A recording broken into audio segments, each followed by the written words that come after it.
لوگوں کو ہر وہ چیز ملے جو باقیوں کو بھی نصیب ہے. میں تو اس طرح سیاست کو سمجھتا ہوں. یہ ریگارڈلیس آف وہ کہتے ہیں نا کہ ڈیفینیشن کیا ہے اس کی.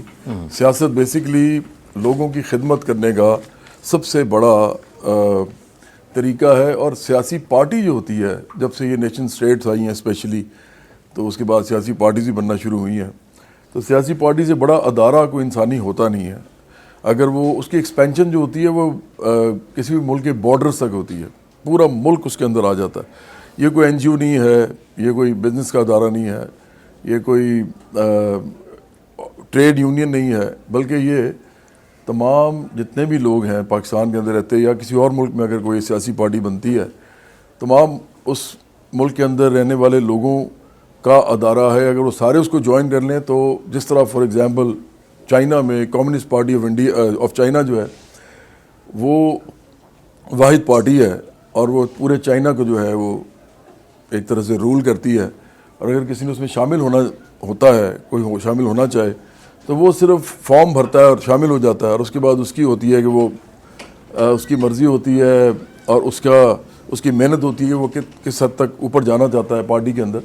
تو سیاست بیسیکلی انسانی خدمت کے لیے ہی ہوتی ہے, اور لوگوں کو ان کے حقوق, ان کی آزادیاں اور ان کے جو مسائل ہیں, ان کے جو حل ہیں, اس کے لیے سیاست بیسیکلی کی جاتی ہے. ٹھیک, آپ نے بھی کہا کہ سیاسی جماعتیں چونکہ دنیا میں بنتی ہیں جن کا مقصد یہی ہوتا ہے کہ عوام کی فلاح و بہبود کی جائے. آپ کا بھی ایک دعویٰ ہے کہ آپ ایک سیاسی جماعت آپ نے بنائی ہے. کب سے آپ نے یہ بنائی سیاسی جماعت, کچھ ہمیں بتائیں گے اس کے بارے میں؟ ہمارا یوم تاسیس ہوتا ہے جی 3 جنوری, کیونکہ ہم نے 2018 میں 3 جنوری کو اس کا آپریشن سٹارٹ کیے تھے.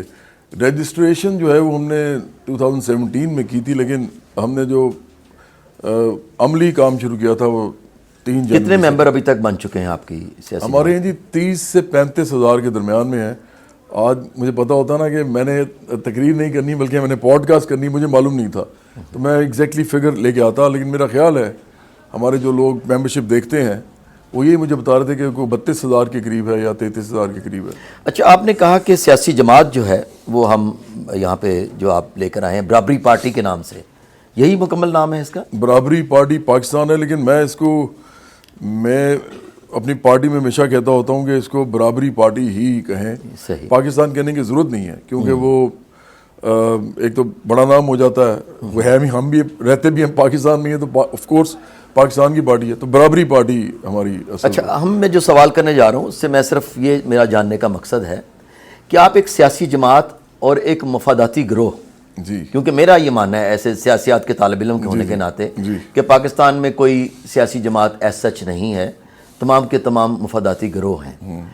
تو اگر آپ یہ سمجھتے ہیں کہ یہ آپ کی سیاسی جماعت ہے تو مجھے یہ بتائیے کہ یہ کس طرح سے ایک مفاداتی گروہ سے مختلف ہے؟ دیکھیے, مفاداتی گروہ جو ہوتے ہیں وہ ان کی اٹھان ہی جو ہے وہ شروع ہوتی ہے اس گروہ کے اندر جو شخصیات ہیں ان کے کردار, ان کے عمل, اس سے ان کے کلاس کریکٹر سے بھی, وہ کس طبقے سے تعلق رکھتے ہیں. تو اگر آپ ساری پارٹیز دیکھیں تو جتنی بھی پارٹیز ہیں پاکستان کے اندر, ان کے اندر اگر آپ کو جاگیردار, سرمایہ دار, مافیاز ڈھونڈنے ہوں تو وہ آپ کو ڈھونڈنے نہیں پڑتے, وہ اندر موجود ہوتے ہیں. قبائلی سردار, یہ جو پیرو مرشد ہیں مختلف علاقوں کے اندر, وڈیرے, پھر بدماش, مطلب میں لاہور میں آپ کو بتا سکتا ہوں جہاں میں رہتا ہوں وہاں بدماشی ہوتی ہے, سیاسی لوگ کرتے ہیں. تو آپ کو ایک تو ان کا جو طبقاتی کردار ہے, اگر وہ بہت کھرب پتی ارب پتی لوگ ہیں تو ڈیفینیٹلی وہ سیاست میں اسی لیے آئے ہیں کیونکہ انہوں نے پیسہ جس طرح بنایا ہے اس کو اور ملٹیپلائی کرنا چاہتے ہیں. کیونکہ ایک بات میں بہت چھوٹی کے ساتھ بتا سکتا ہوں, میں نے بڑی لائف گزاری ہے لوگوں کے اندر, اور میں نے صدر, وزیر اعظم جس زمانے میں سیاست میں نہیں تھا, منسٹرز, ان سب کے ساتھ میرے تعلقات رہے ہیں جو کہ ایک آرٹسٹ کے ہوتے ہیں. وہ آپ کے فین ہوتے ہیں تو آپ کو پیار کرتے ہیں. قاضی فائد عیسیٰ کی طرح کے لوگ بھی جو ہیں اگر وہ مجھے کہتے ہیں کہ میں آپ کے گانے سنتا ہوں اور مجھے پوری فیملی جو ہے وہ آپ کو پسند کرتی ہے, تو اس کا مطلب یہ ہوتا ہے کہ آپ پورے ملک کے اندر جوڈیشری ہو, بیوروکریسی ہو, آپ جانے جاتے ہیں وہاں پہ, جنرلز ہوں اور پھر سرمایہ دار وغیرہ بھی ہوں, میڈیا کے لوگ ہوں. تو مجھے ایک بات جو سمجھ آتی ہے نا وہ یہ آتی ہے کہ پاکستان میں آپ زیادہ پیسہ ایمانداری سے نہیں بنا سکتے. آپ جو مرضی کر لیں, اگر آپ ایمانداری سے چلنا چاہتے ہیں, چاہے بزنس بھی آپ کرنا چاہتے ہیں کوئی, آپ نہیں بنا سکتے جب تک آپ بے ایمانی نہیں کریں گے. اب بے ایمانی بہت ساری قسموں کی ہوتی ہے. میں 1 منٹ اور لوں گا, مجھے پتا آپ کے پاس اور بھی سوال ہیں.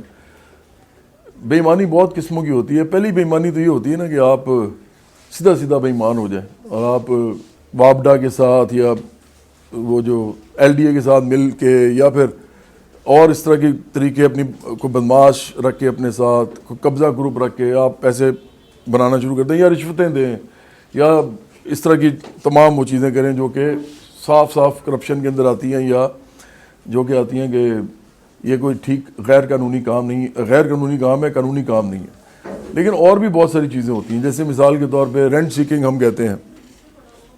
آپ اپنی سفارش اور اپنے تعلقات سے سسٹم کے اندر سے پیسہ نکالتے ہیں ان حکمرانوں کے ساتھ مل کے لیگل فریم ورک کے اندر رہتے ہوئے. جیسے مثال کے طور پہ SROs ہیں, اسٹیچوٹری ریگولیٹری آرڈیننس, اس کے اندر آپ باقاعدہ حکومت کو پتہ ہوتا ہے کہ وہ آپ کے لیے یہ لا کھول رہی ہے اور آپ کے لیے بند کر رہی ہے تاکہ اس دوران میں آپ پیسہ بنا سکیں, تاکہ آپ ایک انڈسٹری چلا سکیں یا آپ ایک ادارہ چلا سکیں. یہاں پہ وہ ملک ریاض ایک بات کہتے ہوتے ہیں, ایک چھوٹی سی دکان بھی نہیں آپ چلا سکتے پاکستان میں بے ایمانی کیے بغیر. تو یہ کافی حد تک وہ ٹھیک کہتے ہیں. یہ ایک علیحدہ بات ہے کہ میں اس کو ایسے سمجھتا ہوں کہ نہیں چلا سکتے تو پھر نہ چلائیں, اور ان کا یہ خیال ہے کہ چلانی چاہیے بلکہ اور بڑی دکان چلانی چاہیے. فرق صرف یہ ہے, بات وہ ٹھیک کر رہے ہیں. یہاں پہ تو آپ کو جو 22-23 ڈپارٹمنٹس ہیں نا جو لاہور کے اندر گورنمنٹ کے, وہی آپ کو چین نہیں لینے دیں گے اور آپ کا بزنس جو ہے وہ ٹھپ ہو جائے گا جب تک آپ ان کے ساتھ کوئی تعلقات قائم نہیں کریں گے. تو اتنا زیادہ پیسہ جو بنانا یہ ناممکن ہے پاکستان کے اندر. $400 بلین کی آپ کی اکانومی ہے. $400 بلین کے اندر کیسے ہو سکتا ہے کوئی $1 بلین کما جائے؟ آپ سوچیں نا, مطلب 25 کروڑ کا ملک ہے, اتنی سی اکانومی کا سائز ہے آپ کا. تو یہ ویسے ہی میں سمجھتا ہوں کہ تمام پارٹیاں مفاداتی گروہ اس لیے ہیں کیونکہ ان کے اندر کھربپتی اربپتی لوگ ہیں اور یہ ایک دوسرے کے ساتھ دے رب شولڈرز ود ایچ ادر, اور پھر اس میں اداروں کے لوگ بھی آ جاتے ہیں اور وہ سارے مل ملا کے ایک ایلیٹ کا نیکسس ہے جو یہ پالیٹکس کرتا ہے اور ان کے لیے یہ کاروبار ہے. تو جو دوسری پارٹی ہوتی ہے, جیسے میں ہوں مثال کے طور پہ, اب میں ایک مڈل کلاس کا آدمی ہوں. میرے والد اتنا لالچی تھے, پروفیسر تھے پولیٹیکل سائنس کے دونوں, اور رانا صاحب بھی جانتے ہیں میری والدہ صاحبہ کے ساتھ تو کافی وہ ادھر پڑھاتی تھی جب, تو رانا صاحب اس وقت ان کے جونیئر تھے. اب تو خیر کہتا بھی اچھا نہیں لگتا, نہیں میں بالکل ہیڈ آف ڈپارٹمنٹ ہے, میں آیا ہی تھا ڈپارٹمنٹ. ہاں جی. تو اسی طرح میرے فادر نے یہاں پڑھایا, گورنمنٹ کالج لاہور میں بھی پڑھایا. تو ان کے اندر کوئی لالچ والچ تھا نہیں. ہم نے کبھی ایون گھر تک نہیں بنایا تھا, ان کو ضرورت ہی نہیں تھی, وہ اس طرح کے لوگ تھے. تو ایک تو میں اس بیک گراؤنڈ سے ہوں. دوسرا یہ کہ مجھے یاد نہیں پڑتا کہ کبھی انہوں نے کوئی غلط کام کیا ہو. میرے والد صاحب تو اس حد تک تھے کہ میرے جو بردر ان لا تھے وہ بلکہ مذاق کرتے ہوتے ہیں مجھے. ایک دفعہ وہ آئے, انہوں نے مجھے کہا کہ یار وہ آپ کے والد صاحب جو ہے نا وہ کمال آدمی ہیں. میں نے کہا کیا ہوا؟ کہتے ہیں وہ میں لے کے آیا ہوں ان کے پاس 1-2 چیزیں وہ کروانے کے لیے ٹیسٹ. تو انہوں نے کہا یار یہ داماد سے کہہ رہے ہیں وہ اپنے, تو یار یہ اس کا اوریجنل کدھر ہے؟ تو انہوں نے کہا کہ اوریجنل تو ابھی میرے پاس نہیں ہے. انہوں نے کہا یار ان سے کہو کہ ذرا اوریجنل بھی دے دیں. تو وہ ٹیسٹ تک نہیں کرتے تھے, اگر اوریجنل کاغذ نہیں ہوگا تو وہ ٹیسٹ نہیں کریں گے. تو میرا خیال ہے کہ ایک تو یہ وجہ ہے کہ مجھے لالچ کوئی نہیں ہے زندگی میں. میں نے بہت کم پیسے بنائے ہیں لیکن اتنے بنائے ضرور ہیں کہ میں اپنی زندگی گزار سکوں, اور اب میں اور کچھ نہیں کرتا اگر کانشیس نہیں کرتا. چھوڑ دیے ہیں, 1 کروڑ روپیہ بھی کوئی دے تو میں نہیں کرتا. تو یہ چھوٹی بات نہیں ہے ہمارے فیلڈ میں. پیسہ بنانا تو حق ہے نا آپ کا, لیکن میں نے وہ حق بھی چھوڑ دیا کیونکہ میں سیاست کرنا چاہتا ہوں سیریسلی. تو اس لیے میرا کلاس کریکٹر, میں مڈل کلاس کا ہوں. دوسرا میں مفاداتی گروہ میں اس لیے نہیں ہوں کیونکہ میں جاگیرداروں, سرمایہ داروں, مافیاز کے سامنے کھڑے ہو کے ببانگے دہل کہتا ہوں کہ ہم آپ کے سیاسی مخالف ہیں, جو پاکستان میں بہت ضروری ہے. یہ کبھی کسی نے نہیں کہا. اس لیے ہم ایک کلاس بیس پارٹی ہیں, ہم ایک طبقاتی بنیادوں پہ بنی ہوئی پارٹی ہیں, اور ہم صرف مڈل کلاس اور عام لوگوں کے ساتھ کھڑے ہیں, یعنی غریب, محنت کش, مزدور, کسان اور مڈل کلاس, ہم صرف ان کے ساتھ کھڑے ہیں. اچھا, آپ نہیں سمجھتے کہ آپ نے ابھی اپنی جب جواب کے آغاز میں کہا کہ پاکستان میں کوئی کام بے ایمانی کے بغیر نہیں ہو سکتا, تو یہ پیسمزم آپ نوجوان نسل میں شامل کر رہے ہیں کہ جی اس کے بغیر نہیں ہو سکتا, ایک سویپنگ سٹیٹمنٹ ہے. ساتھ ہی آپ دوسری طرف آتے ہیں کہ آپ اپنی ایگزامپل دیتے ہیں کہ آپ ایک برابری پارٹی لے کر آئے ہیں, جو کہ ایک عام آدمی ہوں میں, کیونکہ ایک عام مین سٹریم سے آیا ہوا ہوں. اس میں آپ جب اپنے والدین کی آنیسٹی یا ان کے ایک بڑے اسٹریٹ فارورڈ ہونے کا ایگزامپل دیتے ہیں, ڈونٹ یو تھنک کہ وہ ہم کہہ نہیں سکتے, کیونکہ ضروری نہیں. حضرت ابوبکر صدیق رضی اللہ تعالیٰ عنہ جب غزوہ بدر میں لڑ رہے تھے تو ان کے بیٹے نے بعد میں ان سے کہا کہ ابا جان آپ 2 دفعہ میری تلوار کے نیچے آئے لیکن میں نے آپ کو اپنا باپ سمجھتے ہوئے چھوڑ دیا. تو ابوبکر صدیق رضی اللہ تعالیٰ نے کہا کہ بیٹا تم میری تلوار کے نیچے ایک دفعہ بھی آتے تو میں تمہیں نہ چھوڑتا, کیونکہ حق اور باطل کی جنگ تھی. تو ہم یہ نہیں کہہ سکتے کہ اگر آپ کے پیرنٹس بہت ایماندار تھے تو آپ بھی اسی طرح ایماندار ہوں گے, وہ آپ اپنے آپ کو اس طرح کہہ نہیں سکتے. نہیں, میں تو کہہ سکتا ہوں, نہیں وہ آپ کی مرضی ہے کہ آپ مانے نہ میں صرف یہ کہہ رہا ہوں کہ یہ تو ایک آپ یقیناً آپ تو کہہ سکتے ہیں, لیکن آڈینس نے بھی یا یہ تو آپ لوگوں نے فیصلہ کرنا ہے کہ آپ اتنے ایماندار ہیں یا نہیں. کیونکہ اگر آپ کے والد صاحب بہت عقل مند ہیں ماشاءاللہ, تو ضروری نہیں کہ آپ بھی عقل مند ہوں. میرا تو فیصلہ ہو چکا ہوا ہے نا پروفیسر صاحب, اس ملک میں ایجنسیز ہیں, اس ملک میں وہ ہر ملک میں ہوتی ہے, FIA, ہاں جی ہر ملک میں ہوتی ہے. ہر قسم کے جو لوگ ہیں ان کے پاس میری کوئی فائل نہیں ہے. یہ میں ادھر بھی بتا رہا ہوں, دیکھیں نہ تو میرے سر جب انہوں نے فائل لانی ہوتی ہے نا, وہ پھر آپ کو ان کو یہ ضرورت نہیں پڑتی کہ اس کی فائل پہلے ہے یا نہیں. وہ فائل میری لا ہی نہیں سکتے. میں یہ تو بتا رہا ہوں کہ میری فائل لانا ناممکن ہے.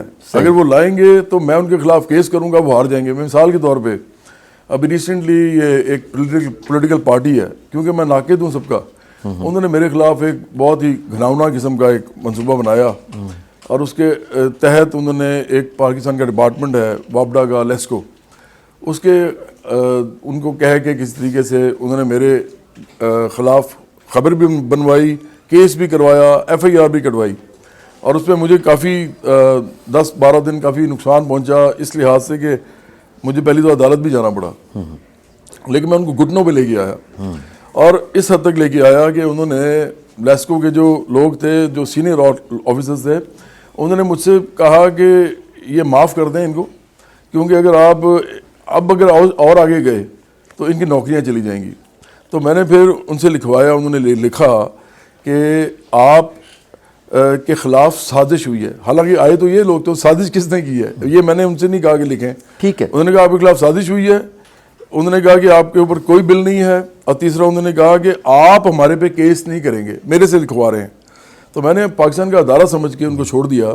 اور میں ابھی بھی یہ کہتا ہوں کہ کبھی بھی کوئی آدمی آپ کے گھر آتا ہے, کوئی بھی ڈپارٹمنٹ, اور وہ زبردستی آپ کوئی بھی میٹر اتار کے لے کے جانا چاہتا ہے, آپ مڈل کلاس کے ہیں, آپ کہتے ہیں یار اچھا ہی کیا, اور آپ اس کو نہ لے جانے دیں, کیونکہ ایک دفعہ اس کے ہاتھ میں آ گیا وہ کچھ بھی کر سکتا ہے. ویسے بھی وہ آپ کی ملکیت ہے, ذہن میں رکھیں. بالکل, یہ آپ کو پتہ ہونا چاہیے کہ جو آپ کا الیکٹریسٹی کا میٹر ہے, چاہے سوئی گیس کا میٹر ہے, وہ آپ کی ملکیت, آپ کی پراپرٹی ہے, وہ کوئی دوسرا نہیں لے جا سکتا. تو وہ میں نے ان سے چھین لیا تھا, تو میں ان کو پھر کہتا ہوں کہ لیسکو کو کہ وہ دوبارہ بھی آئیں گے, میں پھر چھین لوں گا, کیونکہ آخر کار تو عدالت میں لڑائی ہوتی ہے, تو وہ لڑ لیں گے پھر. خیر واپس آئیے مدعا کی طرف. جی, جماعت آپ کی سیاسی جماعت جو ہے اس میں کبھی انتخابات ہوئے کوئی؟ ہماری سیاسی جماعت میں انتخابات اس طرح ہوتے ہیں, جو میں آپ کو تھوڑا سا فرق بتا دیتا ہوں کہ ڈیموکریسی اور ڈیموکریٹک سینٹرلزم, اس میں ہم فرق سمجھتے ہیں. لینن نے جو پارٹی بنائی تھی نا سوویت رشیا میں, جو سب پہلے مجھے اس بات کا جواب دیں کہ آپ کی جماعت میں کبھی الیکشن ہوئے؟ بالکل ہوتے ہیں جی, ہم الیکشن کمیشن میں جمع کراتے ہیں. اچھا, ہاں جی, ٹھیک ہے. تو یہ پچھلے 6 سالوں میں کتنے الیکشنز ہوئے؟ یہ 6 سالوں میں بلکہ اب تو 8 سال ہو گئے.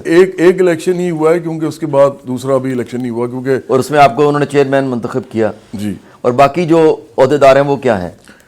باقی جو ہمارا جو اصل جو 9 لوگوں کی جو ہے نا سینٹرل کمیٹی, صحیح, اصل میں تو پارٹی وہ چلاتی ہے, صحیح, اور وہ سارے نظریاتی لوگ ہیں. میں آپ کو اس طرح لیکن آپ مجھے تھوڑا سا سمجھانے دیں کہ ڈیموکریٹک سینٹرلزم کیا ہوتا ہے. جی جی بتائیں, تاکہ پولیٹیکل سائنس کے اسٹوڈنٹس ہیں تو ان کو سمجھ آنی چاہیے. جب بھی کوئی پارٹی کسی نظریے پہ بنتی ہے, اور ایسے نظریے پہ بنتی ہے جو کہ آئیڈیالوجیکلی ایسی جگہ پہ کھڑا ہوتا ہے جو کیپٹلزم کے ساتھ متصادم ہوتا ہے, تو اس کے اندر پھر آپ کو ڈیموکریسی آپ صرف نہیں کر سکتے. ڈیموکریسی مثال کے طور پہ فرض کریں ہم لوگ مذہب پہ سیاست نہیں کرنا چاہتے, ہم مذہبی ہیں, میں مسلمان ہوں, سچا پکا مسلمان ہوں, لیکن میں مذہب پہ سیاست نہیں کرنا چاہتا پاکستان میں, اور میں چاہتا ہوں جو کرتے ہیں وہ مذہب فروشی کرتے ہیں. یہ میرا پوائنٹ آف ویو ہے. اب اگر فرض کریں کہ ہماری پارٹی میں 30,000 لوگ آ جائیں, 30,000, ان کو انفلٹریٹ کیا جائے, اور وہ 30,000 جو ہیں وہ کسی ایسی جماعت سے ہوں جیسے پی ٹی آئی میں جو کہ مذہب فروشی کرتی ہے میرے خیال سے, نون لیگ وہ بھی کرتی ہے, پیپلز پارٹی تھوڑی سی کرتی ہے وہ بھی لیکن کرتی ہے, اور پھر باقی مذہبی جماعتیں بھی ہیں, تحریک لبیک بھی ہیں, اور بھی بہت سی جماعتیں. اگر ان میں سے 30,000 لوگ ہماری پارٹی میں شامل کر دیے جائیں اور ڈیموکریٹک الیکشن کرایا جائے, تو وہ تو جس کو چنیں گے وہ تو وہ ہوگا ہی نہیں جس نظریے پہ ہم نے پارٹی بنائی ہے. آپ سمجھ رہے ہیں میری بات؟ تو اس کا مطلب ہے کہ ڈیموکریسی نہیں چل سکتی ایسی پارٹی کے اندر. ایسی پارٹی کے اندر ڈیموکریٹک سینٹرلزم چلتا ہے. اس میں یہ ہوتا ہے کہ آپ کے جو مین لوگ ہوتے ہیں وہ نظریاتی ہوتے ہیں, اور ان کو چننے کا اختیار وہ پورے تمام پارٹی کے ممبران کو نہیں ہوتا. وہ پھر سلیکشن ہوتی ہے پہلے ایک کمیٹی کی, پھر اگلی, اور اس کے بعد وہ سینٹرل کمیٹی کو سلیکٹ کرتے ہیں.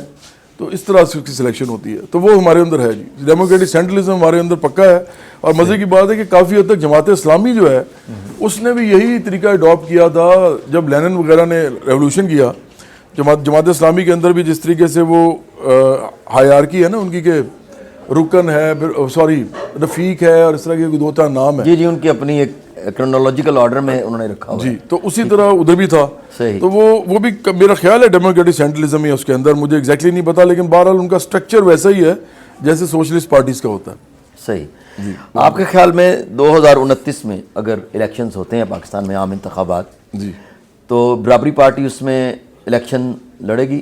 ہم تو ہر دفعہ لڑتے ہیں جی الیکشن. صحیح. اس دفعہ بھی ہم نے الیکشن لڑا تھا تو کسی نے کہا جی آپ ڈی لسٹ ہو گئے تھے, حالانکہ ہم بالکل ڈی لسٹ نہیں ہوئے. نہیں, آپ پوری پاکستان میں آپ نے اپنے کینڈیڈیٹس کھڑے کیے تھے؟ ہم نے پورے پاکستان میں صرف 31 لوگ کھڑے کیے تھے, کیونکہ اس سے زیادہ لوگ جو ہیں وہ, میں تو یہی کہوں گا نا جی, دیکھیں پھر یہ میرا پوائنٹ آف ویو ہے, لوگوں میں شعور نہیں ہے, لوگوں میں طبقاتی شعور نہیں ہے. میں یہ نہیں کہتا ان میں شعور, وہ اپنے لیے بڑے تیز ہیں, وہ پیسے ویسے بنانے کے لیے چلاکیاں بھی کریں گے, کچھ انٹیلیجنس کا بھی مظاہرہ کریں گے, پڑھ لکھ بھی جائیں گے, سب کچھ کریں گے, لیکن طبقاتی جو ان کا تشخص ہے اس کو نہیں سمجھیں گے. وہ نہیں سمجھتے کہ اس ملک کے اندر اصل میں ان کی جو حیثیت ہے وہ تھوڑی سی ہی زیادہ ہے جو جانوروں سے. اگر آپ کچہری تھانے میں پھنس جائیں, اگر آپ کسی ہسپتال میں آپ کے والد صاحب کو پیسے نہیں ہیں اور ان کا بڑی کو بیماری ہو گئی ہے, ان کا علاج کرانا ہو, تو آپ کو ایسی فیل ہوتا ہے کہ اوپر خدا ہے اور نیچے زمین ہے, درمیان میں معلق ہوں. نہیں, آپ تھوڑا سا یہاں کلیئر کریں. آپ کچھ کبھی آپ کہتے ہیں کہ لوگوں میں شعور نہیں ہے, اب آپ کسی اسپیسیفک فیلڈ کی طرف آ گئے ہیں کہ اگر کوئی ڈاکٹرز ہیں یا کوئی لائرز ہیں تو وہ بالکل انسانیت ان کے اندر نہیں ہے. نہیں, میں تو نہیں کہہ رہا یہ, میں کہہ رہا ہوں کہ ایک عام آدمی کے لیے اس کو فیل ہوتا ہے کہ میری کوئی حیثیت ہی نہیں ہے, اس میں ڈاکٹرز نہیں ہے, وہ نظام ایسا ہے. ڈاکٹر نے بھی تو پیسہ بنانا ہے نا جی, اس نے اپنے بچے پالنے ہیں, باہر بچہ بھیجنا ہے پڑھنے کے لیے, اور کیپٹلزم میں دوڑ ہوتی ہے. میں آپ کو مثال دیتا ہوں, آپ اس طرح سمجھیں کہ سرمایہ داری نظام میں ہوتا کیا ہے. آپ کو کہا جاتا ہے کہ آپ سارے بھاگ دوڑ کریں, جو آگے چلا جائے گا وہ کامیاب ہوگا, اور اسی کے لیے نظام چلے گا. تو میں یہ ایسے ہے جیسے میں یہ لڑکا اور یہ لڑکی ان دونوں کو کہتا ہوں کہ آپ دونوں دوڑیں گے, اور میں حاکم ہوں آپ کا, میں بتاؤں گا کیونکہ میں نے آپ کو قید کر لیا, میں حاکم ہوں, میں آپ کو کہیں قبائلی علاقے میں لے گیا ہوں, مثال کے طور پہ. یہ سب ہو سکتا ہے, لوگ کرتے ہیں اس طرح. میں آپ کو کہتا ہوں یہ دوڑو, اور جو جیتے گا نا صرف روٹی اس کو ملے گی. اب آپ دونوں دوڑیں گے اور جو جیتے گا اس کو روٹی ملے گی, دوسرے کو نہیں ملے گی. یہ آپ کو لگے گا بڑا غیر انسانی عمل ہے, لیکن سرمایہ داری نظام بالکل ایسے چلتا ہے, بالکل ایسے. جو آگے جاتا ہے اس کو ملتا ہے سب کچھ, جو پیچھے رہ جاتا ہے اس کو کچھ نہیں ملتا. تو اس لیے یہ غیر انسانی نظام ہے. تو میں تو اس لیے کہہ رہا ہوں کہ یہ جو نظام ہے پورا کا پورا, یہ اس کے اوپر کامنٹری یہی ہے کہ ایک عام آدمی اس کو پتہ ہی نہیں ہوتا کہ اس کی کوئی حیثیت ہے ہی نہیں جب تک کہ وہ ان لوگوں میں شامل نہیں ہوتا جو کمانڈنگ ہائٹس آف اکانومی کے مالک ہیں. نہیں, وہ تو کبھی بھی کوئی بھی سارے تو نہیں نا شامل ہو سکتے اس میں, کیپٹلزم میں نہیں ہو سکتے. نہیں, اگر کسی بھی اور نظام میں آپ دیکھیں جو کلیم کرتے ہیں کنٹری جیسے چائنا ہے یا رشیا ہے کہ جہاں پہ وہ کہتے ہیں ہم کمیونسٹ ہیں, وہاں بھی یہ بات عام آدمی تو وہاں پہ نہیں شامل ہو سکتا ایلیٹ کلاس میں. اچھا, یہ کمیونزم جو ہے نا یہ بالکل ایسے ہے جیسے کیپٹلزم بھی ہے. اس والے سے وہ اس طرح کے دونوں گلوبل اکانومیز کی بات کرتے ہیں.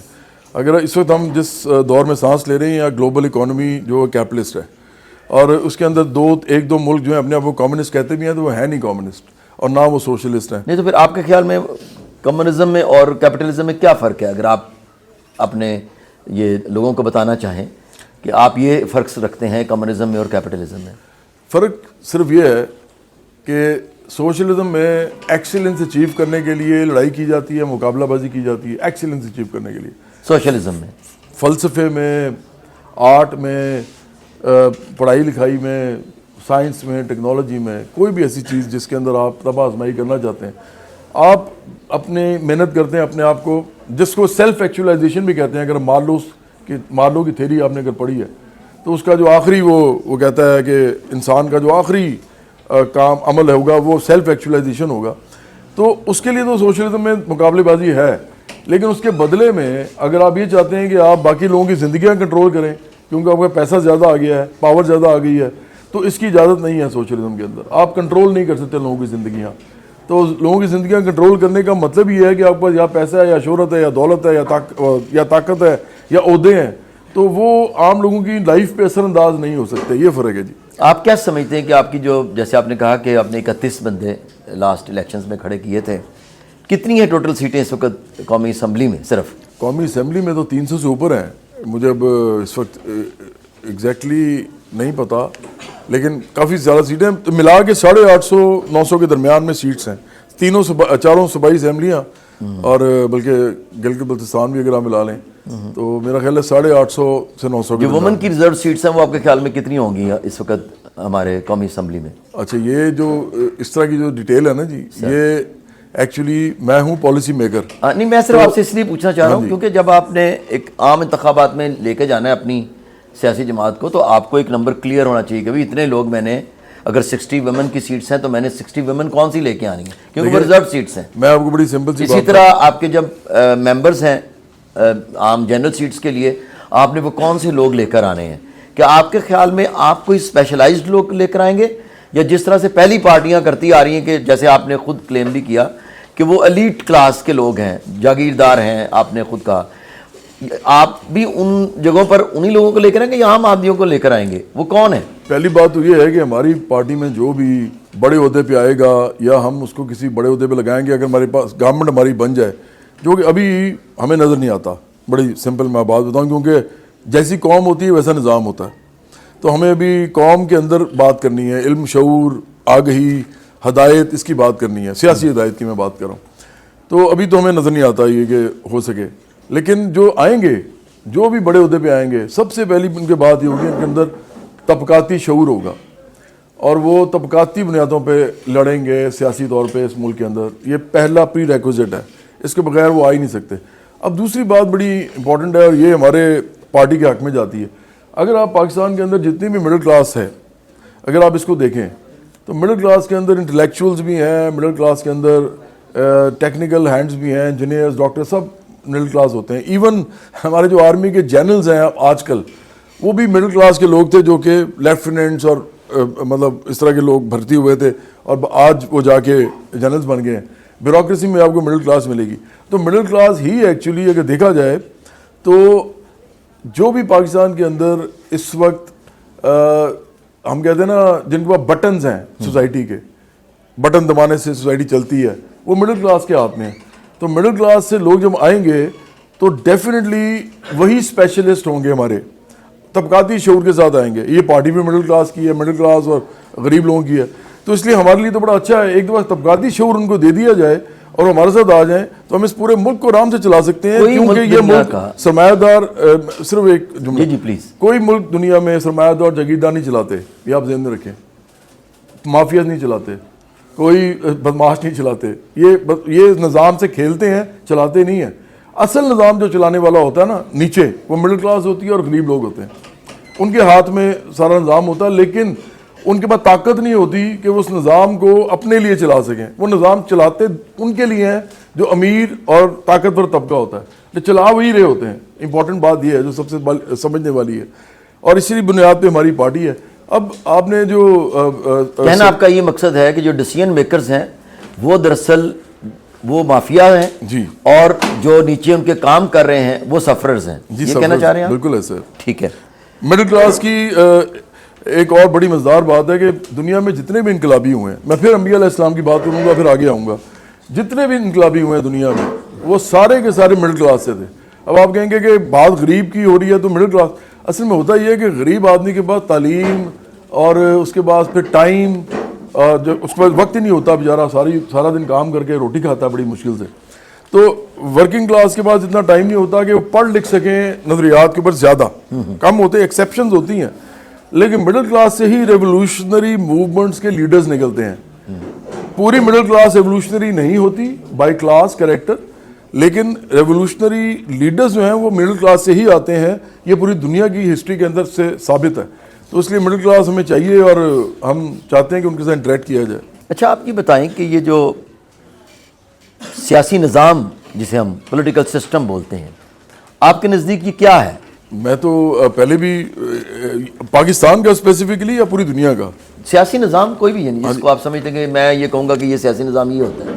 سیاسی نظام دیکھیں مختلف پوائنٹس آف ویو ہیں دیکھنے کے کہ سیاسی نظام کس طرح دیکھا جائے گا.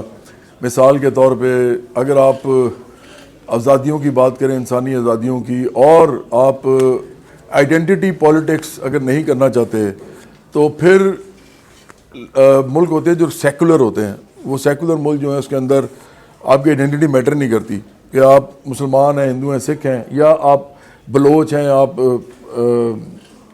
پنجابی ہیں، یا آپ سندھی ہیں، اس سے فرق نہیں پڑتا.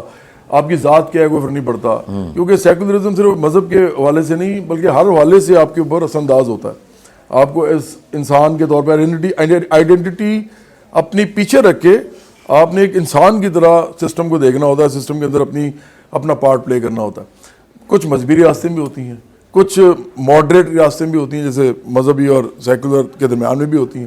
ایک تو یہ طریقہ دیکھنے کا. ایک یہ ہے کہ ڈیموکریٹک ہے، آٹوکریٹک ہے، کنگڈمز ہیں، جیسے سعودی عرب ابھی بھی کنگڈم ہے، تو مطلب بادشاہت ہے وہاں پہ. اور یہ بھی ہے کہ سوشل ڈیموکریسی ہے، جیسے ناروے، ڈینمارک، سویڈن میں ہے. اور یا پھر سوشلزم کا کوئی کیریکیچر ہے، جیسے میں نہیں کہوں گا کہ پکا سوشلزم ہے، جیسے رشیا میں ہے، کیوبا میں ہے اور چائنا میں ہے. لیکن اس میں سب سے سکسیسفل جو اس وقت ماڈل ہے وہ چائنا کا بظاہر نظر آتا ہے، کیونکہ وہ ورلڈ مارکیٹ کے اندر اپنی پروڈکٹ لے کے گھسا ہے بہت بڑی تعداد میں، اور اس نے کیپچر کیا ہے ورلڈ مارکیٹ کو. تو اس کا اپنا ایک طریقہ ہے. لیکن بہرحال ایک بات ہے کہ یہ سارے سسٹم جو بھی سیاسی نظام ہے، آخر کار جو میں نے سب سے پہلے کہا تھا، یہ انسانوں کی فلاح و بہبود کے لیے بننے چاہیے. شاید ان کو بنانے والے بناتے بھی اسی لیے ہیں، لیکن کیونکہ کیپٹلزم سے نکلنے کی ابھی تک کوئی رستہ نہیں ہے، کوئی راہ نہیں ہے نجات سے، تو اس لیے وہ سسٹم آپ جو مرضی بنائیں، آخر کار وہ ایک سپر اسٹرکچر ہوتا ہے. سپر اسٹرکچر جو ہے وہ اکنامک اسٹرکچر کو لے کے چل تو سکتا ہے یا اس کو تھوڑا بہت ریفارم کر سکتا ہے، لیکن سپر اسٹرکچر اکنامک اسٹرکچر کو جب تک تبدیل نہیں کرتا اس وقت تک اس کی کوئی ویلیو اتنی ہوتی نہیں ہے. میں نہیں سمجھتا کہ جیسے لینن نے ایک دفعہ کہا تھا کہ ایک پالیٹکس از پریسیپیٹیٹڈ اکنامکس. ایک دفعہ اس نے کانسنٹریٹڈ اکنامکس بھی کہا. اس کا مطلب یہ ہے کہ پالیٹکس جو ہے اصل میں اکانومی کو ہی دیکھنے کا، اکانومی کو رن کرنے کا، اور اکانومی کن کے لیے چلے گی، کس طرح چلے گی، اس کا نام ہے اصل میں جو سیاست ہے. یعنی آپ یہ کہنا چاہتے ہیں کہ اصل میں یہ لیڈرشپ ہے اوپر، جی، اس کا کردار ہے اس میں کہ وہ کس طرح سے ایک سیاسی نظام کو چلا سکتے ہیں. ان کا طبقاتی کردار بھی بہت اہم ہے نا، کہ وہ کس طبقے سے تعلق. آپ کے نزدیک لیڈرشپ کیا ہے؟ لیڈرشپ تو بہت ہی، جیسے آپ لیڈر ہیں، آپ اپنے ڈپارٹمنٹ کے اندر لیڈر ہیں، لیکن آپ پولیٹیکل لیڈر نہیں ہیں آپ، لیکن آپ ڈیفینیٹلی بڑے باصلاحیت آدمی ہوں گے. تو نہیں، میں آپ سے پولیٹیکل لیڈرشپ کے حوالے سے. اچھا، اگر آپ صرف پولیٹیکل لیڈر کہہ رہے ہیں. جی بالکل. لیڈر کیونکہ بہت ہی وہ ایک ملٹی ڈائمینشنل قسم کی اور واسٹ قسم کا ایک ٹرم ہے.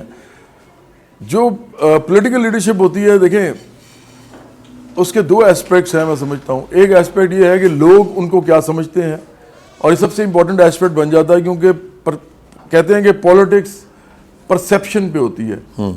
آپ جیسی پرسیپشن کریٹ کرتے ہیں اسی طرح کا آپ کے پاس لیوریج آتا ہے. مثال کے طور پہ اگر آپ نے یہ اپنا کسی مذہبی ملک کے اندر جہاں پہ مذہب بہت زیادہ اس طرح دیکھا جاتا ہے کہ جو بھی کام ہوگا وہ مذہب کے پیراڈائم سے ہی ہوگا، اور اس کے علاوہ ہم نے ادھر ادھر نہیں جانا، اور پھر مذہب کو ہر ملک اپنے طریقے سے دیکھتا ہے. جیسے ایران جو ہے وہ اس کو شیعہ مذہب کے حوالے سے دیکھے گا, پاکستان جو ہے اس کو بریلوی سنی حوالے سے دیکھے گا, سعودی عرب جو ہے وہ اس کو وہ وہابی ازم کے حوالے سے دیکھے گا.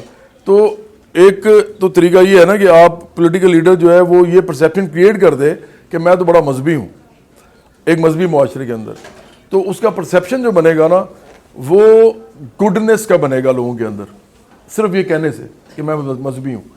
تو ایک تو یہ طریقہ ہے کہ آپ اپنے آپ کو پروجیکٹ کیسے کرتے ہیں, جو کہ لوگ عام طور پہ کرتے ہیں پولیٹیکل لیڈرز کے, جی ہم جو لوگوں کی آئیڈینٹیز ہوتی ہیں ان کے ساتھ اپنے آپ کو ٹو کر کے الائن کر کے تو وہ اپنے آپ پرسیپشن بناتے ہیں.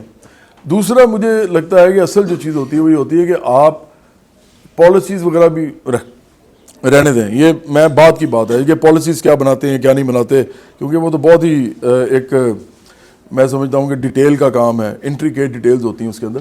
لیکن دوسرا جو طریقہ ہوتا ہے وہ یہ ہوتا ہے کہ آپ صرف اور صرف یہ بتائیں کہ آپ جب آئیں گے تو عام لوگوں کو یا جو غریب آدمی ہے جو مڈل کلاس ہے اس کو کیا ملے گا. لیڈرشپ وہی ہوتی ہے پولیٹیکل جو کہ اس ملک کے محروم, مظلوم, محکوم اور اوپریس لوگ جو ہیں جتنے بھی, ان کے لیے کچھ کرنا چاہتی ہے. ادروائز امیروں کے لیے اس نے کر کے کیا کرنا ہے, وہ تو پہلے سے امیر ہیں, انجوائے کر رہے ہیں. اگر پولیٹیکل لیڈرشپ یہ نہیں کر سکتی تو اس کے علاوہ وہ جو کچھ بھی کرتی ہے نا وہ جھوٹ بولتی ہے, وہ منافقت کرتی ہے. وہ اگر آپ لوگوں تک آپ کی دہلیز پہ جو آپ کے حقوق ہیں, جو آپ کے نیڈز ہیں, جو ضرورتیں ہیں, جو آپ کی سہولتیں اس ملک میں ملنی ہیں آپ کو, اگر وہ نہیں پہنچا سکی اپنے ٹینیور میں, جتنا بھی ٹینیور انہوں نے نکالا, یا اس ٹینیور میں وہ کہتے ہیں جی ہمیں نکال دیا گیا, تو کم از کم نظر آیا کہ اس ٹینیور میں صرف اور صرف ان کا جو فوکس تھا وہ عام لوگوں پہ تھا. تو میں سمجھتا ہوں وہ پولیٹیکل لیڈرشپ ہوتی ہے. باقی سب جو ہے فساد ہے. باقی پولیٹیکل لیڈرشپ نہیں ہوتی, وہ آپ کو بیوقوف بنا رہے ہوتے ہیں, اور برا نہ مانیے گا, آپ بیوقوف انسان بن جاتا ہے. ہمیں عام لوگ ہی بناتے رہتے ہیں, تو پولیٹیکل لیڈر کے پاس تو میڈیا ہوتا ہے اور بڑا کچھ ہوتا ہے. آپ بنے ہیں بیوقوف کبھی؟ نہیں جی, میں ہاں پرسنل لیول پہ میں ظاہر آپ کہہ رہے ہیں کہ آپ بن سکتے ہیں, بہت دفعہ, میں نے کہا پھر آپ بھی ظاہر بہت دفعہ میں نے تو سیکھا ہے پروفیسر صاحب. میں تو آپ کو میں نے تو بڑا ایک دو دفعہ بڑا میجر نقصان اٹھایا ہے بیوقوف بننے کی وجہ سے, کیونکہ میں سمجھتا ہوں کہ ابھی بھی میں اس طرح ہی ہوں ایسے کہ میں جب انسان کو دیکھتا ہوں تو سب سے پہلے میں یہ رائے قائم کرتا ہوں اس کے بارے میں کہ یار اگر یہ میرے ساتھ الٹا سیدھا نہ کرے تو ٹھیک ہی آدمی ہے. تو اس کا مطلب آپ یہ کہہ سکتے ہیں آپ کی بات سے ہاں جی کہ لیڈرشپ دراصل وہ ہوتی ہے جو دوسروں کو بیوقوف مت بنائے بلکہ ان کی جو محرومیاں ہیں ان کو ختم کرنے میں ان کی مدد کریں. بالکل. اور بیوقوف بنائیں گے اگر آپ تو آپ لیڈر زیادہ بڑے بن جائیں گے, یہ بھی آپ ذہن میں رکھیں, کیونکہ پھر آپ لوگوں سے کھیلیں گے نا جب, اور کھیلنا بڑا آسان ہوتا ہے. نہیں پھر آپ یہ تو آپ بڑی نیگیٹو سائڈ پہ آپ جا رہے ہیں نا, پھر وہ لیڈر تو نہ ہوا جو اگر لوگوں کو بیوقوف بنا کے زیادہ کامیاب ہو. وہ نہیں ہوتا لیڈر, وہ نہیں ہوتا. کہنا کہ وہ زیادہ کامیاب. اچھا چلیں ایسے کہہ لیں کہ یہ ایک پیراڈاکسیکل سٹیٹمنٹ ہے میری, اس کے اندر آپ ٹھیک کہہ رہے ہیں, آپ پروفیسر صاحب میں نا آپ کے استاد ہیں, وہ بالکل ٹھیک کہہ رہے ہیں. پیراڈاکسیکل سٹیٹمنٹ اس لیے ہے کیونکہ میں اس کو لیڈر نہیں کہتا, لیکن وہ لیڈر سمجھا جاتا ہے. ہاں یہ اب اور چیز ہے کہ لوگ سمجھتے کیا ہیں, کیونکہ پھر میں بھی وہ سمجھتا ہوں کہ ہم شاید لوگوں پر شک کریں کہ وہ سمجھ ہو سکتا ہے وہ بھی نہ سمجھ رہے. آپ ٹھیک کہہ رہے ہیں بالکل. السلام علیکم سر, میں سر عبداللہ حمدان, فرسٹ سیمسٹر کے ہیں ہم, اب سیکنڈ میں آ گئے ہیں. تو پہلے تو سب سے پہلے آپ کو کنگریچولیشنس, کیونکہ ہمیں آج ہی پتہ چلا کہ آپ کی بھی ایک پارٹی ہے. سر میرا کوشچن ہے آپ سے, ہم پریگمیٹیکلی اگر سوچیں, چینج کے سلوگنس پہلے بھی لگے ہیں, میں آپ سے یہ پوچھنا چاہتا ہوں کہ آپ کی پارٹی اور آپ کیسے ود اسٹینڈ کریں گے ایک ایسے کارپوریٹ یونٹ کے خلاف جو کہ 1947 سے ڈیپلی روٹیڈ ہے اس کنٹری میں. اچھا یہ جو آپ نے بات کی ہے نا, جو لیفٹ کے لوگ ہیں نا, مطلب جس جگہ سے میں بلانگ کرتا ہوں, آپ کے اساتذہ کو پتہ ہے کہ میں کیا کہہ رہا ہوں, آپ کو بھی شاید پتہ ہو, کیپٹلزم کے پیراڈائم کے اندر نا دو فورسز ہوتی ہیں, پولیٹیکل ہونی چاہیے, ہر صورت میں ہونی چاہیے, ایک لیفٹ اور ایک رائٹ.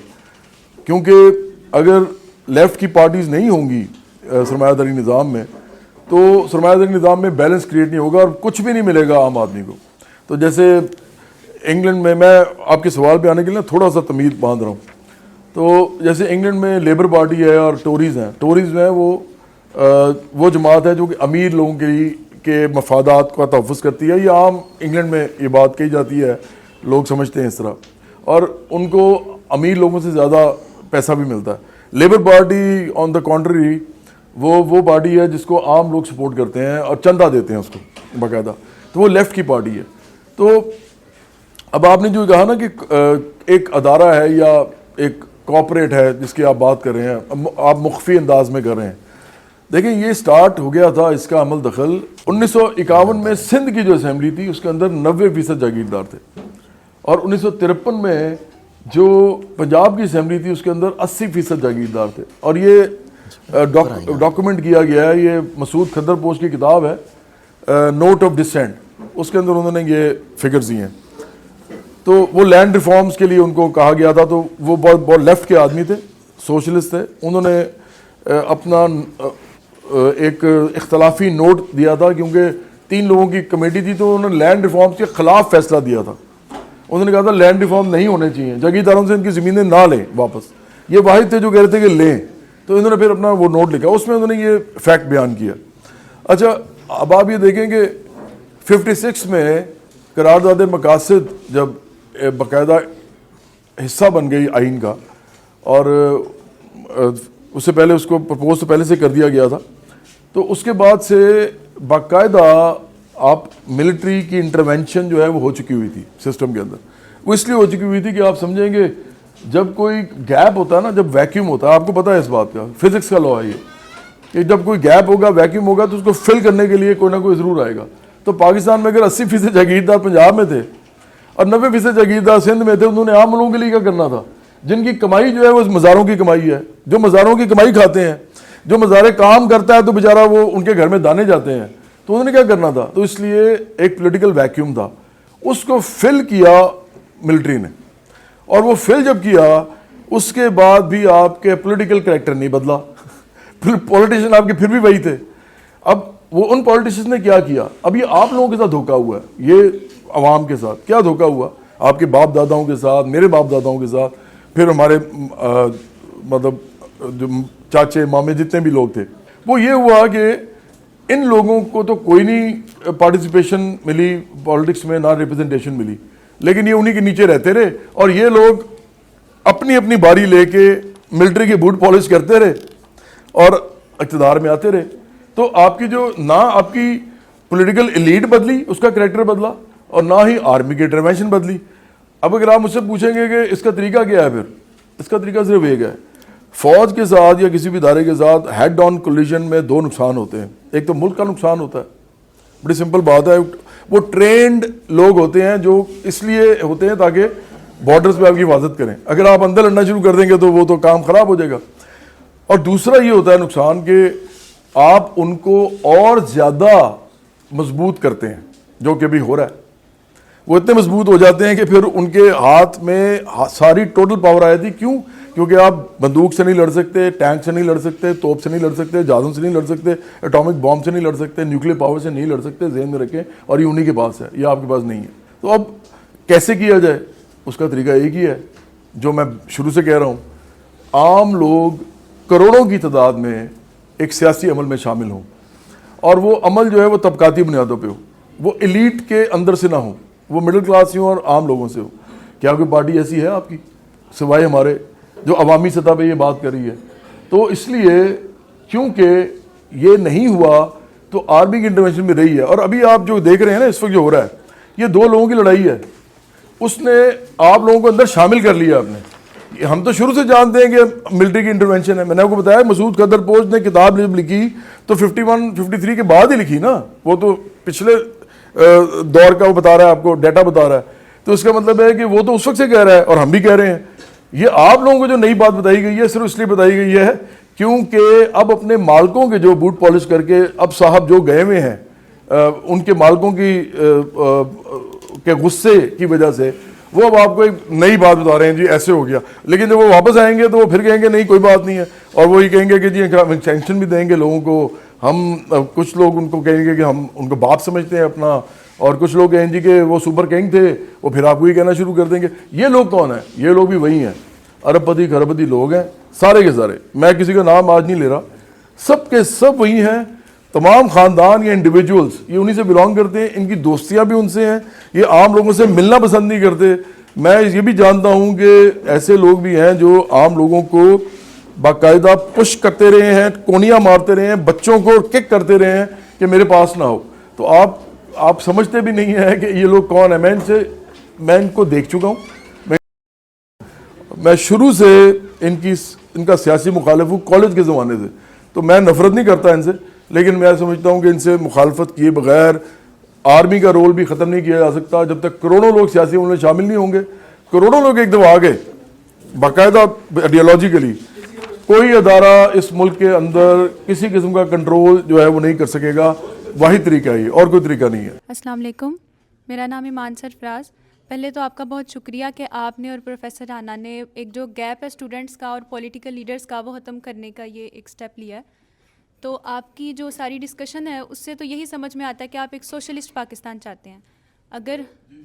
اگر ہاں تو پھر آپ کا پولیٹیکل پروسیس کیا ہوگا, کیونکہ جیسے آپ نے کہا نا مذہب میں بہت طبقے ہوتے ہیں, تو اس میں بھی سوشلزم میں بھی تو بہت زیادہ طبقے ہیں, ریویژنسٹ کا, ریولیوشنسٹ کا, اسٹیلنزم کا, لیننزم کا. تو آپ کا پولیٹیکل پروسیس کیا ہوگا, ریولیوشن یا پھر ایولیوشن؟ یہ بہت اچھی آپ نے بات کی ہے, میں بڑا خوش ہوں کہ آپ نے ان چیزوں میں پڑھا ہوا ہے. دیکھیں جتنے بھی ازمز ہیں نا وہ لینن کے بعد زیادہ شاخیں ان کی بنی ہیں, کیونکہ مارکس, اینگلز اور لینن جو ہیں وہ کلاسیکل سوشلسٹ آپ سمجھ لیں وہ ہیں, بائی ایکڈیمکس بھی اور بائی پولیٹیکل تھیری بھی, جو کہ امپلیمنٹ ہوتی ہے آن گراؤنڈ. ٹروٹسکی اور اسٹالن کا آپس میں اختلاف رہا ہے, ٹروٹسکیزم اور اسٹالنزم اس کی وجہ سے ہوا, اور اس کے بعد ماؤازم ہے, کیونکہ ماؤ ایک بالکل ڈفرینٹ جیوگرافیکل ایک حصے میں تھا دنیا کے. جو چائنا تھا وہ جاپان کے انڈر تھا, جاپنیز امپیریلزم کے انڈر, اور چائنا میں پیزنٹری تھی بہت زیادہ, پرولٹیریٹ تو تھا ہی نہیں, اور پھر ویسے بھی وہ لوگ افیم زیادہ لوگ تھے, بہت زیادہ اوپیم تھی وہاں پہ, اور لوگ ہر وقت نشے میں رہتے تھے, بہت زیادہ بڑی تعداد ان کی آبادی کی. تو اس کو اور طریقے سے نمٹنا پڑا اس سے. تو اس کا جو انقلاب تھا وہ پیزنٹری بیس تھا بیسکلی. لیکن جو لینن وغیرہ نے انقلاب کیا, ٹروٹسکی, لینن سب نے, وہ تھا پرولٹیریٹ کا انقلاب. اس میں بیسکلی شامل ہوئے تھے جو میں ابھی آپ بات کہہ رہا تھا نا پہلے, میں اس سے جوڑتا ہوں, آپ کو پھر سمجھ آ جائے گی. اس میں وہ لوگ شامل ہوئے تھے جو کہ اس زمانے کی جو انڈسٹریز تھیں اس کے ورکرز تھے. اور آپ کو ذہن میں رکھیں کہ پیزنٹری جو ہوتی ہے وہ اتنی اس زمانے میں سوچیں, اس زمانے میں 1917 میں, جبکہ 93% پیزنٹری تھی رشیا میں, 93%, اور صرف 7% پرولٹیریٹ تھا. پرولٹیریٹ ہم کہتے ہیں ان کو جو کہ ٹیکنیکل ہینڈز ہوتے ہیں, جو کہ انڈسٹریل ورکر ہوتے ہیں, جو سیکھے سکھائے بغیر یا پڑھے پڑھائے بغیر کر ہی نہیں سکتے اپنا کام. ان کے اندر کچھ نہ کچھ علم ضرور ہوتا ہے. وہ صرف یہ نہیں ہوتا کہ اب موسم کب بدلے گا جیسے کسان کہتا ہے, اور یہ والا بیج ڈال دو, یہ والا نہ ڈالو. چھوٹی چھوٹی عقل استعمال نہیں کرنی ہوتی انہوں نے اپنے, ان کو بڑی عقل استعمال کرنی پڑتی ہے. اگر آپ کو میں سے کسی کو خراد مشین پہ کام کرنے کا موقع ملے نا, تو آپ کو پتہ لگے گا کہ وہ بڑا مشکل کام ہے. جب آپ خرادیہ بنتے ہیں نا, تو اچھا خرادیہ بڑی مشکل سے پیدا ہوتا ہے, اور عام خرادیے, اور یہ جو پوری پیسہ بھی آپ کو بتا سکتے ہیں, پوری جو انڈسٹریل ریولوشن ہے آپ کو پتہ ہے کہ وہ مشینز کے تھرو ہوئی ہے. اور مشین بنانا جو ہے آج تک ہم نہیں بنا سکے, آج تک ہم ایک سوئی نہیں بنا سکتے. یہ سارا کا سارا پریسیجن کا کام جو ہے یہ انہوں نے کیا ہے ویسٹ نے, اور کچھ حد تک اب چائنا اور یہ سب لوگ بھی کر رہے ہیں, لیکن یہ ویسٹ سے زیادہ آیا ہے بیسکلی انڈسٹریل ریولوشن کے بعد. تو کہنے کا مطلب یہ ہے کہ بالکل اس طرح جس طرح رشیا کا انقلاب ہوا کہ پرولٹیریٹ نے اس کو لیڈ کیا اور پیزنٹری پیچھے آئی, اور پیزنٹری ساری نہیں آئی, ان کو پتہ بھی نہیں تھا سوشلزم کیا ہوتا ہے, ان کو بھی نہیں پتا تھا سوشلزم کا. میں نے پہلے بھی ایک پروگرام میں بتایا تھا کہ برٹرینڈ رسل جب 1920 میں جاتا ہے نا رشیا, تو وہ کہتا ہے کہ جی میں اپنی کتاب میں لکھتا ہے, وہ کتاب کا نام ہے پریکٹس اینڈ تھیوری آف بولشوزم. اس میں وہ لکھتا ہے کہ جب میں گیا تھا رشیا تو مجھے لگتا تھا کہ میں کمیونسٹ ہو گیا ہوں, اتنا مجھے زبردست نظریہ لگا تھا. جب میں وہاں گیا تو میں نے دیکھا کہ پیزنٹری تک یہ ابھی گیا ہی نہیں ہے یہ آئیڈیا. تو اس وقت پھر اس کو خیال آیا کہ یہ جو ہے نا شاید چل نہیں سکے گا زیادہ نظام. لیکن یہی بات لینن نے بھی کہی, لینن نے خود کہی 1920 یا 1921 میں اس نے خطاب کیا, اور اس میں اس نے کہا کہ اگر جرمنی ہوا نہ سوشلسٹ تو ہمارا جو سوشلزم ہے وہ بھی ڈومڈ ہے. کیونکہ جرمنی ٹیکنالوجیکلی ایڈوانس ملک تھا, ان کو ادھر سے چاہیے تھی مشین بنانا, انڈسٹری لگانا, ان کو وہاں سے وہ چاہیے تھا تاکہ رشیا میں وہ ایکسپورٹ ہوتا, ٹرانسفر ہوتا. وہ نہیں ہو سکا, اس لیے رشیا کا جو سوشلزم تھا اس کو پھر ڈکٹیٹوریل رول کی طرف جانا پڑا. ان کو اپنے غریب آدمی کو کنٹرول کرنا پڑا, انڈسٹری نہیں لگ سکی. تو یہ اس نے لینن نے خود پیشن گوئی کی تھی. کہنا میں آپ کو یہی چاہ رہا ہوں کہ ابھی آپ نے جو بات کی ہے نا, ہم سمجھتے ہیں کہ پاکستان کے اندر وہی پرولٹیریٹ جو ہے اب وہ مختلف شکلوں میں موجود ہے. آپ بھی پرولٹیریٹ ہیں, آپ کو پتہ نہیں ہے, لیکن پرولٹیریٹ اب صرف وہ نہیں ہے جو مشین کے سامنے کھڑا ہو کے کام کرتا ہے. پرولٹیریٹ وہ بھی ہے جو پروفیسر ہے, پرولٹیریٹ وہ بھی ہے, چاہے برا مانے اچھا مانے کوئی, لیکن میں آپ کو بائی ڈیفینیشن بتا رہا ہوں, وہ بھی ہے جو میرے والدین بھی پرولٹیریٹ تھے اصل میں, لیکن وہ پڑھے لکھے پرولٹیریٹ تھے, ایک مڈل کلاس سے تھے, لیکن وہ تھے وہی. اسی طرح آپ کے جو ایم بی ایز ہیں, آپ کے جو آئی ٹی کے لوگ ہیں, آپ کے نیم دا ٹریڈ اور the business, they are from the proletariat, کیونکہ وہی اس ملک کو چلاتے ہیں, وہی ماڈرن پرولٹیریٹ ہے. تو اگر آپ جو کہہ رہی ہیں, اگر ہم اس کلاسیکل ڈیفینیشن کو اس بدلتی ہوئی دنیا کے اندر اپلائی کریں تو اس کا مطلب یہی ہے کہ ہمیں وہی والا پرولٹیریٹ ابھی چاہیے جو مڈل کلاس کا پڑھا لکھا نوجوان ہے اور مختلف ٹریڈز اینڈ بزنسز کے اندر انوالوڈ ہے.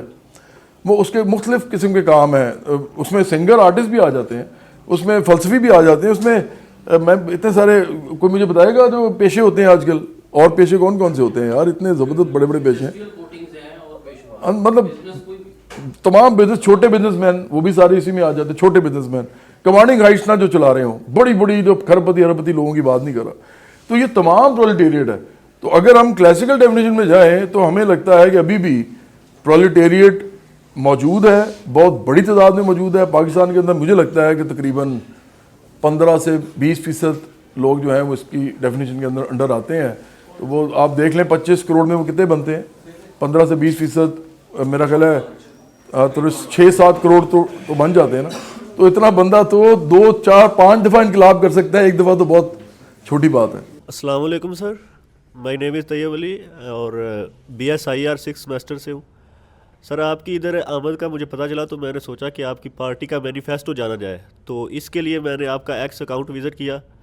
تو آپ کے ایکس اکاؤنٹ پہ مجھے صرف ایک سیاسی رہنما کی تصدیق کے علاوہ کچھ نہیں ملا. تو کیا آپ نے زیادہ غور سے وائی نہیں آر دیکھا. You so obsessed with Imran Khan, and آپ کی پارٹی کیا صرف یہی سمجھتی ہے کہ صرف عمران خان ہی پاکستان کا مسئلہ ہے یا اس کے علاوہ اور بھی کوئی مسئلہ ہے پاکستان؟ میرا خیال ہے سب سے بڑا مسئلہ اس عمران خان ہے, کیونکہ عمران خان سوشلزم کی راہ میں بھی سب سے بڑی رکاوٹ ہے, اور پاکستان کے اندر جیل میں ہے, اب اور بھی مسائل ہیں, اس پہ بات کر لیا کریں. آپ تو ہو نا, آپ تو ادھر ہی ہو, وہ تو جیل میں, لیکن آپ کو چھوڑا ہوا اس نے ادھر. سر میں عمران خان کا فالوور نہیں ہوں, لیکن دیکھو آپ سے مجھے یہ اختلاف ہے کہ آپ صرف ایک ہی بندے کو ٹارگٹ کرتے رہتے ہیں, اس کے علاوہ بھی پاکستان. یار آپ کا سوال ہو گیا ہے, مجھے سمجھ بھی آ گیا ہے, میں آپ کو یہ بتا رہا ہوں, اب میرا جواب سن لیں. عمران خان ایک بہت بڑا منافق مذہب فروش ہے اس ملک کے اندر, اس کی پرسنل لائف کچھ اور ہے. نہیں یار ایک سیکنڈ, اور بھی جو ہیں وہ اس لیے اس میں نہیں آتے کیونکہ اس پورے ہال کے اندر کسی نے نواز شریف کے سپورٹر نے مجھ سے سوال نہیں کیا.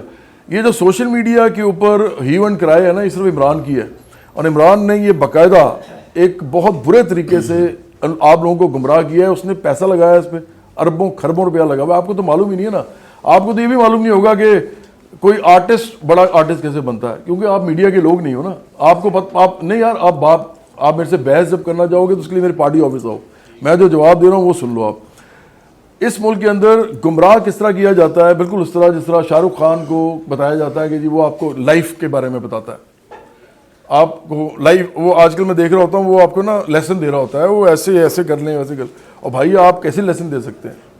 آپ جس جگہ پہ ہیں, جو آپ کام کرتے ہیں, وہ جی محنت کرنے سے ایسے ہوتا ہے, محنت جس طرح کریں, میں یہ کرتا ہوں, صبح اٹھتا ہوں. شاہ رخ خان کوئی محنت نہیں کرتا, وہ جس کام کے اندر ہے اس میں کیمرے لگے ہوئے ہیں.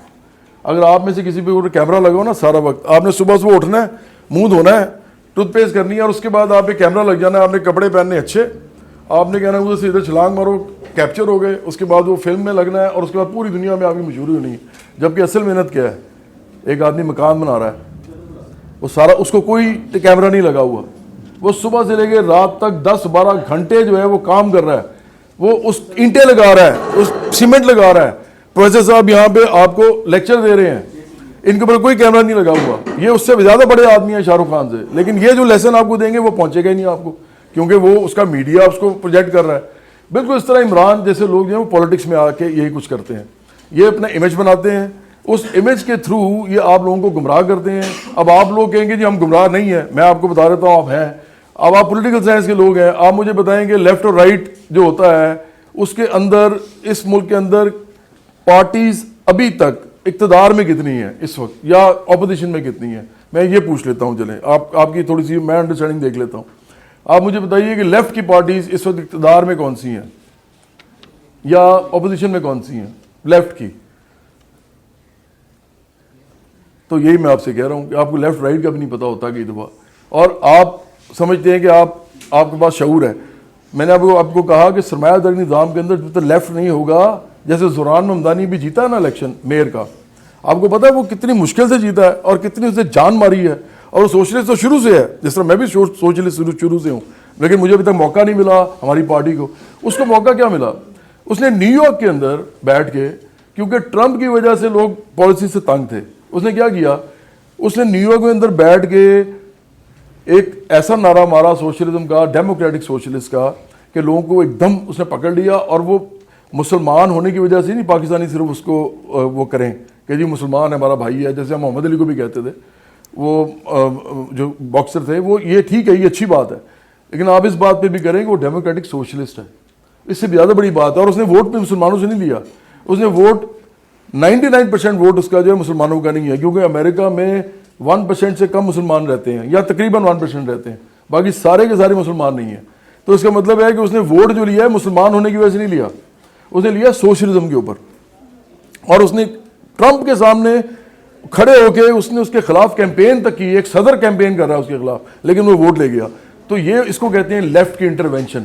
اور اب وہ کتنا کر سکتا ہے کیا نہیں کرتا ہمیں نہیں پتا, لیکن ایک آخری بات میں بتا دوں آپ کو, یہ وہ اس لیے کر سکا, زوران ممدانی اس لیے یہ کر سکا کیونکہ اس سے پہلے امریکہ میں ہی برنی سینڈرز نام کا ایک آدمی 2 دفعہ پرائمری کے الیکشن ہارا ہے ڈیموکریٹک پارٹی کے, جو کہ وہ پریزیڈینشل کینڈیڈیٹ تھا, اتنا بڑا وہ جگہ پہ کھڑا ہوا تھا.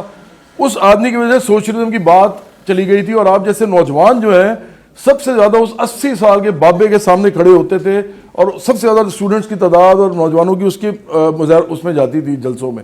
دونوں دفعہ, جب وہ اوباما کے خلاف لڑا, اور جب وہ ہلری کلنٹن کے خلاف لڑا, اور پھر یہ بائیڈن کے خلاف لڑا, دونوں دفعہ بہت بڑے جلسے کیے اس نے. اس کی وجہ سے سوشلسٹ تھاٹ کو اتنی راہ ملی کہ آخرکار زوران ممدانی کھڑا ہو سکا اس کے بعد میئر کے لیے. اور میئر کے بھی نیو یارک کا, نیو یارک وہ ہے جو کہ کیپٹلزم کا گڑھ ہے, کیونکہ امریکہ کیپٹلزم کا گڑھ ہے, گلوبل کیپٹلزم کا, اور امریکہ کا گڑھ جو ہے وہ نیو یارک ہے, کیونکہ وال اسٹریٹ ہے وہاں پہ. آپ ذہن میں رکھیں, کیپٹلزم سب سے بڑا ادارہ, سب سے بڑی جگہ جو ہے نا وہ وال اسٹریٹ ہے کیپٹلزم کی. تو وہاں پہ وہ جیت گیا سوشلسٹ کے نام پہ. اب پرابلم یہ, اسی طرح جیرمی کوربن بھی, میں ایک اور بات نام لوں گا, جیرمی کوربن اس وقت لیبر پارٹی کا چیئرمین منتخب ہوا تھا کچھ عرصہ پہلے. ان سب نے these 2 or 3 events actually paved the way for Zohran Mamdani to stand as for the mayor of New York, مطلب for the position of the mayor of New York. اگر وہ یہ نہ ہوتے یہ لوگ تو وہ بھی نہ کر سکتا. تو یہ ایک تسلسل ہوتا ہے, پیچھے سے نا انڈر کرنٹس میں چیزیں آ رہی ہوتی ہیں. اور ایک عورت بھی ہے, بڑی وہ زبردست عورت ہے, اس کا نام ہے الیگزینڈریا اوکاسیو کورٹیز. وہ کانگریس وومن ہے نیو جرسی سے, نہیں نیو یارک سے, اور وہ وہاں پہ جو جیتی ہے, اس سے بھی وہ زوران ممدانی کو فائدہ ہوا ہے.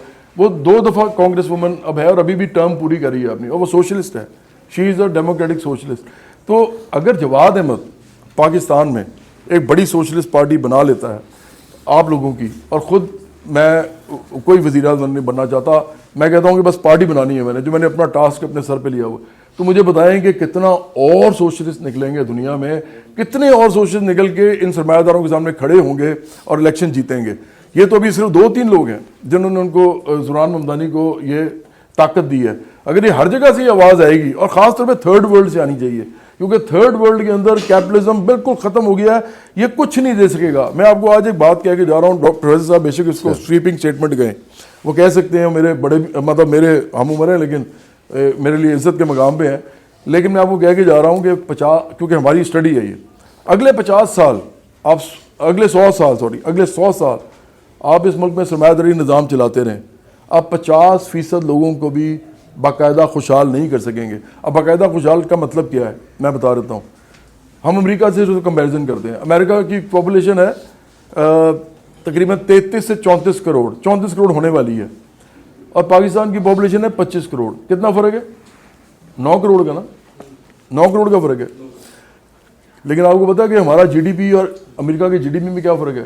ہمارا جی ڈی پی ہے $400 بلین اور امریکہ کا ہے اس وقت, میں نے لکھا تھا آج, اصل میں زیادہ لکھے تھے اس لیے مجھے دیکھنا پڑے گا, تقریباً مطلب $40,000 بلین. ہمارا ہے $400 بلین, ان کا ہے $40,000 بلین. تو یہ جو خوشحالی ہوتی ہے نا, خوشحالی, اس کو آپ کسی ملک کے اندر نہیں ناپتے, اس کو آپ کو گلوبلی ناپنا چاہیے. مطلب آپ ٹریول کر سکتے ہیں پوری دنیا میں, آپ کو ویزاز لگ سکتے ہیں, آپ کو غریب آدمی کا ویزا نہیں لگتا ہے یہاں پہ. سب سے پہلے تو یہ دیکھ لیں. پھر آپ اس ملک کے اندر بہترین تعلیم, بہترین علاج اپنے بچوں کو دے سکتے ہیں. پھر آپ بہترین عزت دار روزگار حاصل کر سکتے ہیں. آپ بھی 4 لاکھ سے 5 لاکھ تنخواہ کم از کم آپ لے سکتے ہیں. تو پھر ہی کہیں خوشحال ہوں گے نا. اور خوشحال کیا ہوتا ہے؟ تو یہ والی خوشحالی 50% لوگوں کو بھی نہیں آپ دے سکتے. آپ 100 سال سرمایہ داری نظام اور چلائیں پاکستان میں, یہ نہیں ہوگا. اس کی آخری مثال انڈیا ہے. انڈیا کے اندر اس وقت 80 کروڑ غریب لوگ ہیں, جن میں سے 45 کروڑ لوگ اتنے غریب ہیں کہ آپ سوچ بھی نہیں سکتے, جبکہ وہاں پہ تو عربی نہیں آتی. اب یہ آپ کو میں بتا رہا ہوں, اور وہ تمام لوگ جو عمران خان سے گمراہ ہوئے ہیں سیاسی طور پہ, انڈیا میں کبھی آرمی نہیں آئی, نہیں نہ آئی کبھی, انہوں نے حکومت نہیں لی, اقتدار نہیں لیا. لیکن انڈیا میں ہمارے سے زیادہ غریب لوگ ہیں. اس کا مطلب ہے بحران سرمایہ داری نظام کا ہے, بحران اداروں کا یا سیاسی جماعتوں کا نہیں ہے. بحران اصل میں نظام کا ہے, اور اس نظام کے لیے کوئی سیاسی پارٹی نہیں بن رہی جو اس نظام کو شکست دے اور نظام کو ہٹائے تاکہ عام لوگوں کو خوشحالی مل سکے. یہ اصل ایشو ہے جس پہ لوگ بات نہیں کر رہے اور لوگ سمجھ بھی نہیں رہے اس کو.